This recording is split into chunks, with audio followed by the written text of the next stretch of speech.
जय स्वामीनारायण विद्यार्थी मित्रों, सहजानंद विद्यालय द्वारा आयोजित डिजिटल अभ्यास श्रेणी में हूँ भावेश गजेरा आप सौ विद्यार्थी मित्रों हार्दिक स्वागत करूँ छूं। विद्यार्थी मित्रों, आज आपणे वेकेशन पछीनो पहलो लेक्चर लई रह्या छीए। बाळको दरेकनी दिवाળી बहु सरस गई हशे, सरस आनंद कर्यो हशे, पण हजू पण आपणे पेली जे आपणी जूनी परिस्थिति जे छे, आपणी कोरोनानी जे परिस्थिति एमांथी हजू आपणे बहार निकळ्या नथी।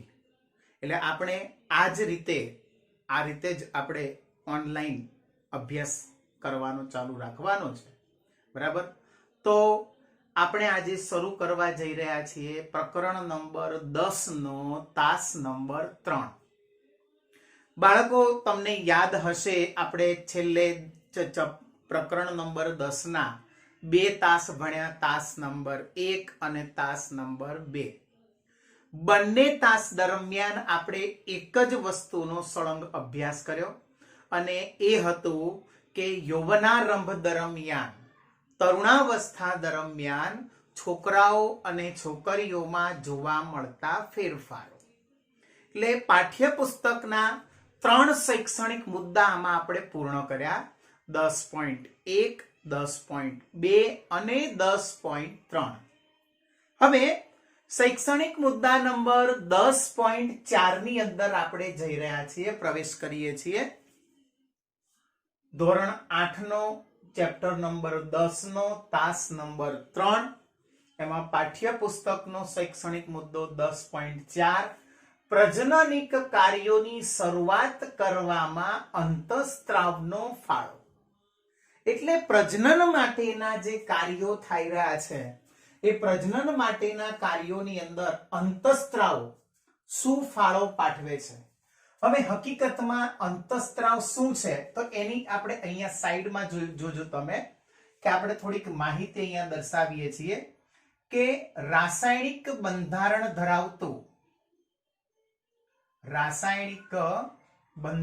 ધરાવતું પ્રવાહી, જેને આપણે કહીએ છીએ અંતઃસ્ત્રાવ। આ અંતઃસ્ત્રાવ જ્યાંથી નીકળે છે એને કહેવાય છે અંતઃસ્ત્રાવી ગ્રંથિઓ। અને આ અંતઃસ્ત્રાવી ગ્રંથિઓને નલિકાઓ હોતી નથી, નલિકા વિહીન હોય છે। એટલે મનુષ્યના શરીરની અંદર ઘણી બધી આવી નલિકાઓ વગરની ગ્રંથિઓ આવેલી હોય। એ નલિકા વગરની ગ્રંથિઓને અંતઃસ્ત્રાવી ગ્રંથિઓ કહેવાય। આ અંતઃસ્ત્રાવી ગ્રંથિઓમાંથી જે પ્રવાહી ઉત્પન્ન થાય છે એ પ્રવાહીને અંતઃસ્ત્રાવ તરીકે ઓળખવામાં આવે છે। જે પ્રવાહી ઉત્પન્ન થાય છે એ પ્રવાહીને અંતઃસ્ત્રાવ તરીકે ઓળખવામાં આવે છે। અને એ જે અંતઃસ્ત્રાવ છે એ અંતઃસ્ત્રાવ સીધું જ રુધિર સાથે ઠલવાય। प्रत्येक जे अंतःस्त्राव होय, जे पण रासायनिक बंधारण धरावतुं प्रवाही, ए रासायनिक बंधारण धरावता प्रवाहीने कहेवाय अंतःस्त्राव। अने दरेक अंतःस्त्रावनुं चोक्कस विशिष्ट अंग उपर एनुं पोतानुं कार्य होय। चोक्कस विशिष्ट अंग उपर एनुं पोतानुं कार्य होय। ए अंग उपर जईने ज ए कार्य करे, ए अंगने अहींया आपणे नाम आपीशुं लक्ष्यांक स्थल। શું નામ આપીશું આપણે એને? લક્ષ્યાંક સ્થળ તરીકે ઓળખવામાં આવે છે। તો જો અહીંયા અંતઃસ્ત્રાવી ગ્રંથિઓમાંથી ઉત્પન્ન થતો અંતઃસ્ત્રાવ, એ અંતઃસ્ત્રાવી ગ્રંથિઓ અંતઃસ્ત્રાવને સીધો જ રુધિરમાં ઠાલવે છે। અને રુધિરમાં ઠલવાયેલો આ અંતઃસ્ત્રાવ શરીરના વિશિષ્ટ ભાગ, જેને આપણે કહીશું, શું કહીશું આપણે એને? તો કે લક્ષ્યાંક સ્થળ, એ લક્ષ્યાંક સ્થળ સુધી પહોંચીને પોતાનું કાર્ય કરે છે। એટલે અંતઃસ્ત્રાવ જે છે એ અંતઃસ્ત્રાવની સાથે આ લક્ષ્યાંક સ્થળ જે છે એ પ્રતિક્રિયા દર્શાવે છે। શરીરમાં કેટલીક અંતઃસ્ત્રાવી ગ્રંથિઓ છે જે નલિકા વિહીન ગ્રંથિઓ આવેલી છે। માથાની અંદર મગજના ભાગમાં પિટ્યુટરી ગ્રંથિ, ગળાના ભાગની અંદર શું કહેવાય, થાઇરોઇડ ગ્રંથિ, સ્વાદુપિંડ ગ્રંથિ, યકૃત એ પણ એક પ્રકારની ગ્રંથિ છે, શુક્રપિંડ, અંડપિંડ, એડ્રિનલ ગ્રંથિ, આવી ઘણી બધી ગ્રંથિઓ છે. પછી આપણે એક લેક્ચરની અંદર એ અંતઃસ્ત્રાવી ગ્રંથિઓ વિશે દર્શાવીશું. શુક્રપિંડ અને અંડપિંડ એ બંને એક પ્રકારની આવી અંતઃસ્ત્રાવી ગ્રંથિઓ જ છે અને એ અંતઃસ્ત્રાવી ગ્રંથિઓમાંથી જાતીય અંતઃસ્ત્રાવનો સ્ત્રાવ થાય છે. અંતઃસ્ત્રાવી ગ્રંથિઓમાંથી આવો જાતીય અંતઃસ્ત્રાવનો સ્ત્રાવ થાય છે અને આ જાતીય અંતઃસ્ત્રાવ આપણે અગાઉના પ્રકરણની અંદર ભણી જ ગયા છીએ, છતાં આપણે એ જાતીય અંતઃસ્ત્રાવનું નામ આપી દઈએ. પુરુષ હોય તો પુરુષની અંદર આવશે ટેસ્ટોસ્ટેરોન, પુરુષની અંદર આવશે ટેસ્ટોસ્ટેરોન, અને સ્ત્રીઓમાં બે પ્રકારના આવશે, જેમાં એક હશે પ્રોજેસ્ટેરોન, એક હશે પ્રોજેસ્ટેરોન અને બીજું હશે ઇસ્ટ્રોજન. ટેસ્ટોસ્ટેરોન એ નર જાતીય ગ્રંથિ, નર જાતીય અંતઃસ્ત્રાવ, પ્રોજેસ્ટેરોન અને ઇસ્ટ્રોજન એ માદા જાતીય અંતઃસ્ત્રાવ. આ બંને જે ત્રણેય જે અંતઃસ્ત્રાવો છે એ જુદા જુદા પ્રકારના ગૌણ જાતીય લક્ષણો માટે જવાબદાર હોય છે. ગૌણ જાતીય લક્ષણો માટે મારે તમને કશું વધારે કહેવાની જરૂર પડતી નથી, બરાબર? કારણ કે આગળ આપણે તાસ નંબર 1 અને તાસ નંબર 2 આ બંને તાસની અંદર આપણે આ ગૌણ જાતીય લક્ષણો વિશે ભણી ગયા છીએ. એક વખત ફરીથી તમને કહી દઉં, અમુક નામ આપી દઈએ આપણે, કે જેમ કે સ્તન ગ્રંથિનો વિકાસ થવો, બરાબર, જનનાંગોની આસપાસ વાળ ઉગવાની શરૂઆત થવી, એ ગૌણ જાતીય લક્ષણો કહેવાય. તો એવા ગૌણ જાતીય લક્ષણો માટે આ જાતીય અંતઃસ્ત્રાવો જવાબદાર હોય છે. આ બધા જે અંતઃસ્ત્રાવો છે એ અંતઃસ્ત્રાવોની ઉત્પત્તિ કરવાનું નિયંત્રણનું કાર્ય શેના દ્વારા થાય છે? તો કે પિટ્યુટરી ગ્રંથિ કરે છે. લખાય છે પિટ્યુટરી, વંચાય છે પિટ્યુટરી. માથાના ભાગની અંદર મગજમાં આવેલી વટાણાના દાણા જેવડી નાની એવી ગ્રંથિ, આ ગ્રંથિમાંથી અનેક પ્રકારના અંતઃસ્ત્રાવો ઉત્પન્ન થાય છે અને એ મોટા ભાગના બધા જ અંતઃસ્ત્રાવોનું કાર્ય અંતઃસ્ત્રાવી ગ્રંથિઓમાંથી ઉત્પન્ન થતા અંતઃસ્ત્રાવનું નિયંત્રણ કરવાનું છે. એટલે આપણા શરીરની અંદર જેટલી પણ અંતઃસ્ત્રાવી ગ્રંથિઓ આવેલી છે એ બધી જ અંતઃસ્ત્રાવી ગ્રંથિઓમાંથી ઉત્પન્ન થતા અંતઃસ્ત્રાવોના નિયંત્રણનું કામ કોના દ્વારા થાય છે?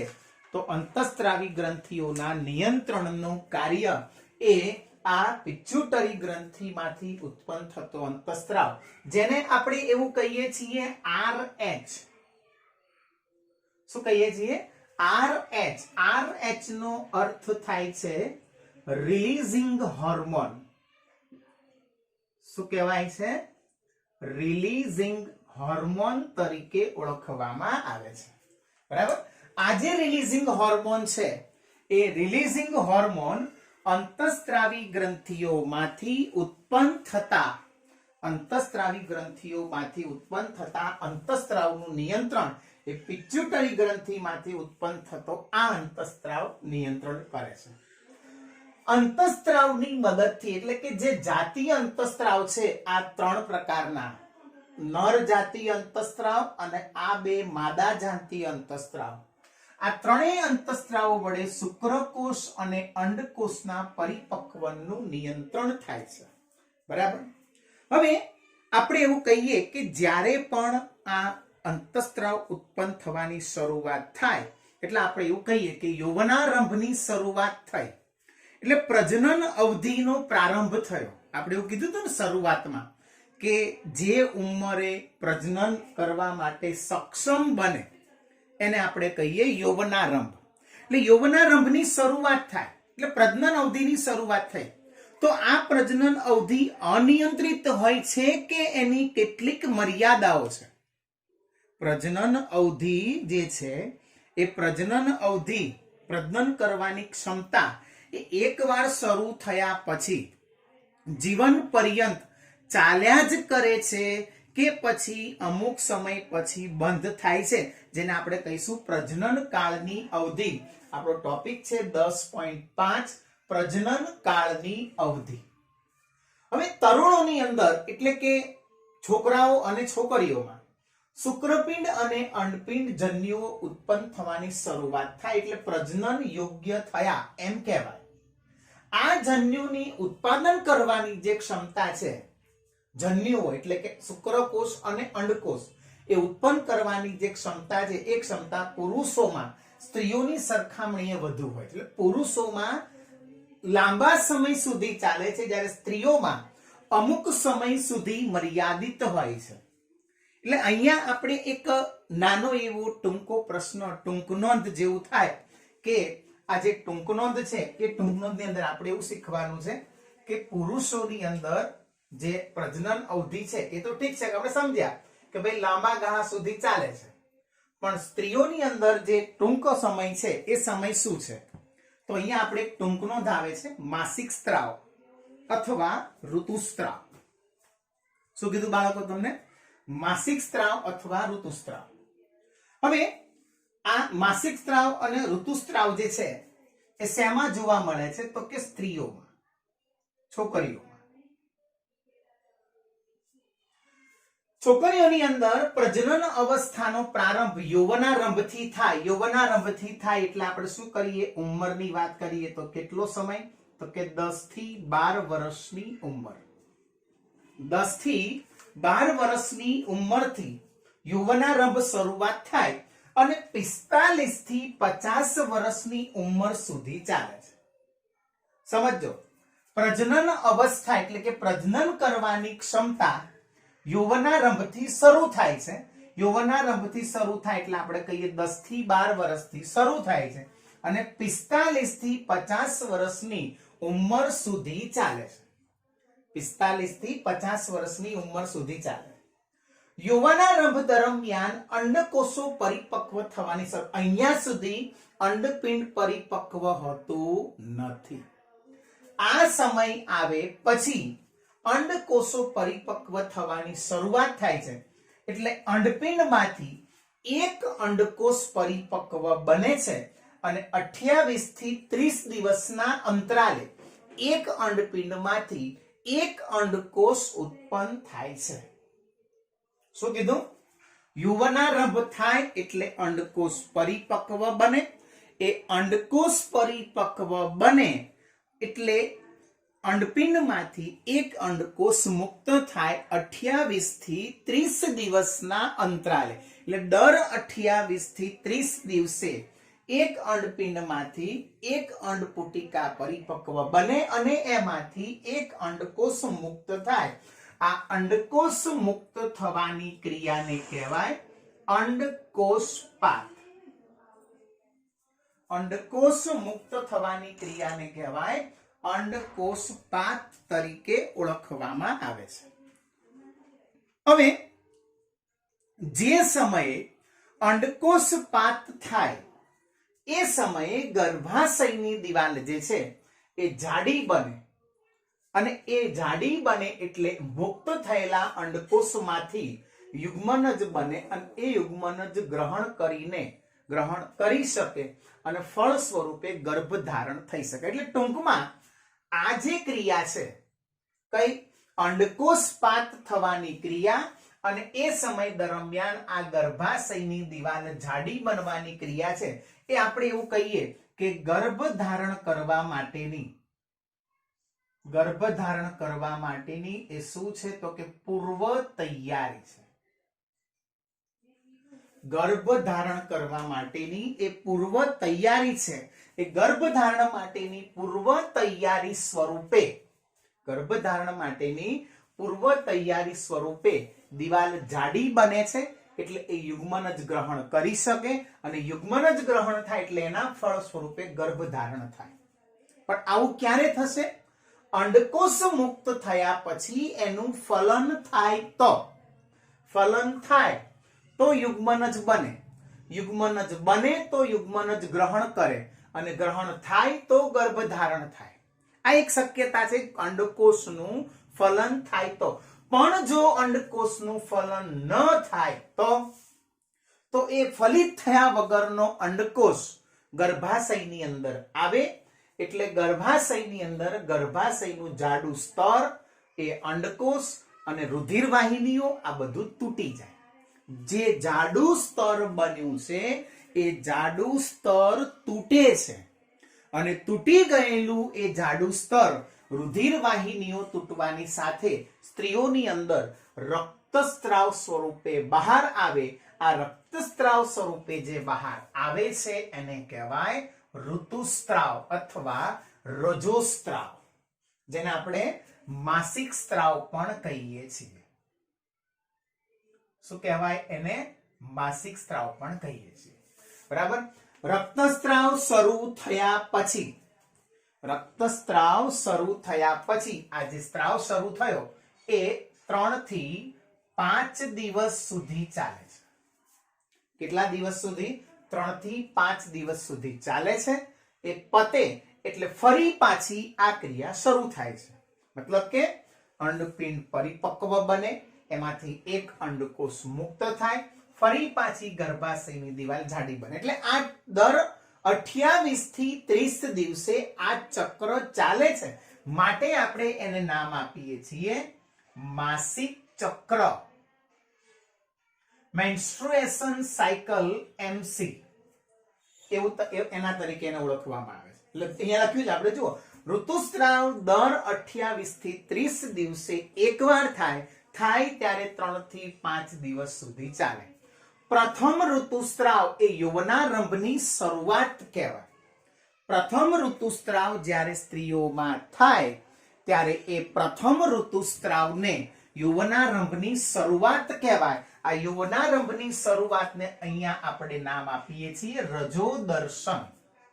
શું કહીએ છીએ આપણે એને? રજોદર્શન. 45 થી 50 વર્ષની ઉંમરે એ બંધ થઈ જાય એને કહેવાય રજો નિવૃત્તિ અથવા મેનોપોઝ અવસ્થા. એટલે ટૂંકમાં આપણે એવું કહીએ 10 થી 12 વર્ષથી શરૂ થઈને 45 થી 50 વર્ષની ઉંમર સુધીનો આ સમગ્ર સમય, એ સમયને આપણે કહીએ રજોદર્શન કાળ.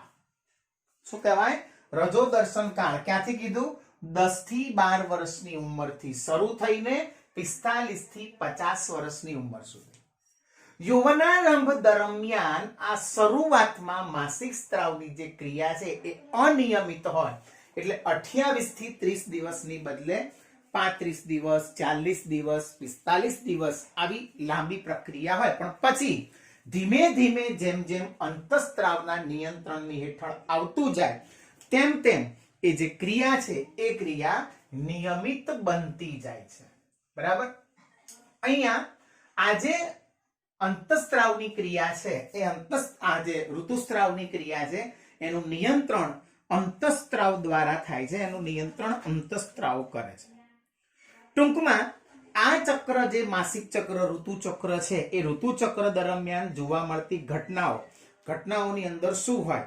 તો સૌથી પહેલું આપણે એવું કહીએ કે અંડકોષનું પરિપક્વન. શું હોય? અંડકોષનું પરિપક્વન થયા પછી અંડકોષ મુક્ત થાય. એટલે અંડકોષનું મુક્ત થવું, અંડકોષનું પરિપક્વન પછી અંડકોષ મુક્ત થવું. અંડકોષ મુક્ત થાય એટલે ગર્ભાશયની દિવાલ જાડી બનવી. ગર્ભાશયની